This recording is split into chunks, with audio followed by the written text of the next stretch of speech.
ஹல்லேலூயா, ஹல்லேலூயா. எல்லாரும் சந்தோஷமா இருக்கீங்களா? அருமையான இந்த வேளையில உங்கள் யாவரையும் நான் சந்திப்பதில் மிக்க மகிழ்ச்சி அடைந்த கர்த்தரை ஸ்தோத்திரிக்கிறேன். சொல்லுங்க ஆமென். எத்தனை பேர் சந்தோஷமா இருக்கீங்க? இந்த கிறிஸ்மஸ் சீசன்ல எல்லாரும் ரொம்ப சந்தோஷமா இருக்கீங்க நான் நம்புறேன். இந்த நாட்கள்ல கர்த்தர் உங்களுக்குன்னு ஒரு வாக்குத்தத்தத்தை கொடுத்திருப்பார். சொல்லுங்க ஆமென். இந்த வருடம் தொடங்கும் போது நீங்க என்ன ஒரு எதிர்பார்ப்போட தொடங்கி இருக்கீங்களோ அந்த எதிர்பார்ப்பை கர்த்தர் நிறைவேற்றுகிற தெய்வமா இருக்கார். சொல்லுங்க ஆமென். இந்த வருடம் முழுவதும் கர்த்தர் நம்மை கண்மணி போல பாதுகாத்தார். சொல்லுங்க ஆமென். எத்தனையோ பேருக்கு எத்தனையோ விதமான பிரச்சனை வந்தாலும் கர்த்தர் நம்மை பாதுகாத்து இருக்கிறார். எத்தனை பேர் விசுவாசிக்கிறீங்க? ஆண்டவர் என் கூட தான் இருக்கிறாரு. மனுஷனை நம்பாம போனாலும் பரவாயில்ல, மனுஷனை விட்டு போயிருந்தாலும் பரவாயில்ல, நான் உன் கூட தான் இருப்பேன்டா, நான் கூட இருப்பேன்னு சொல்லிட்டு ஃப்ரெண்ட்ஸ் சொல்லியிருக்கலாம்.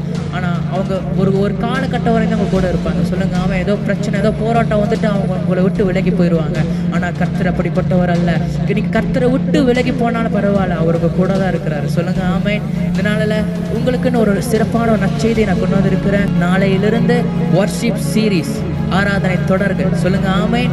ஆராதனை தொடர்களை நம்ம ஒவ்வொரு நாளும் கர்த்தரை ஆராதிக்க போகிறோம். ஒவ்வொரு நாளும் நம்ம கர்த்தரை துதிக்க போகிறோம். எத்தனை பேர் விசுவாசிக்கிறீங்க?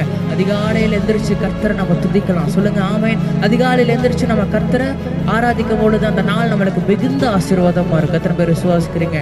நாளை முதல் ஒவ்வொரு நாட்களும் அதிகாலை வேளையில நம்ம கர்த்தரை ஆராதிக்க போகிறோம். இந்த சேனல் எப்போதான் பார்க்குறீங்கன்னா சப்ஸ்கிரைப் பண்ணுங்க. கர்த்தர் உங்களை ஆசீர்வதிப்பார். ஆமென்.